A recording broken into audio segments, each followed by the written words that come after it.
Hello and welcome to the latest edition of New Haven Independent Vlog News Summary, direct from our assignment desk, otherwise known as by Compost Heap. Let's see what stories we're working on.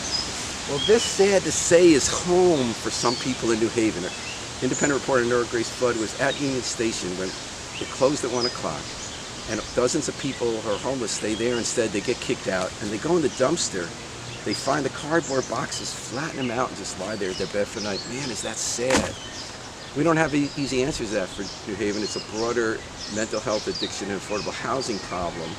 But we got to see the people, we got to care and not blame each other, because most people are doing the best they can, with one exception: these greedy, low-income property investors. Like, check out this bottle.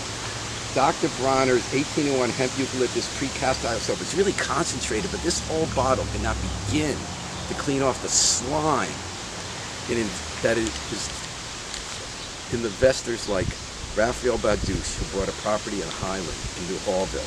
They're buying these properties quick, making lots of money, and kick people out with no notice and no humanity. Now, sometimes evictions are, there are more evictions now, they've gone up, and sometimes you really got to evict people, and sometimes they make it hard. It's not fair to the landlord, but sometimes it's a clear-cut evil. Let me tell you what happened in Highland. This property turned over hands within days. Schnurl Adikoff's an investor. They make all this money from Section 8 rents. He bought it for $281,000. He flipped it right away to this guy, Raphael Badouche, who's out of town, for $365,000. So I got to read it, I can't remember it all. $81,000 profit in days. Done so fast, he couldn't even record it fast enough. It looked like he sold it before he bought it. The dates were so fast.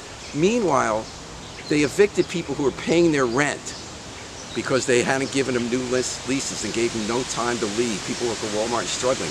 They're making so much quick money, and we're giving them government money for the rents. They could easily put a tiny bit of that to treat these people with humanity. Yeah, fix up the building, and then put them up in an extended stay apartment for a week, for a couple of months, whatever it takes, and you'll still rake in the money without being cruel. Yep, the core of the problem is monopoly. Treating people like tokens on a board or houses you're moving around for the quick buck without caring about humanity. Let me give you another example. Again, I can't memorize all the numbers. Sorry, on West Street on the Hill, a guy named Hobart is a sheriff. Now we call him marshals. He delivers a notice to the tenants who are paying their rent. Say, you got 5 days to leave this house because there's a new owner, he wants you out. They did nothing wrong. Now this marshal's crooked. He's had problems before. He lied. He didn't actually even deliver the paper. He just took the money, signed his name, and somebody else delivered it. And in fact, he didn't deliver it on this day he said he delivered it. It was 2 days later. So not only do people only have 5 days to move, they actually only had 3 because it was delivered 2 days later. They're all making the money and no good to the public. Let me give you an example here. There's another case where Schnurl Adikoff bought this property for $244,000. Turned around and resold it, another inside deal, to some guy named Eliezer Ruse, not even from New Haven, for $310,000. They made a quick $66,000 on that with no value.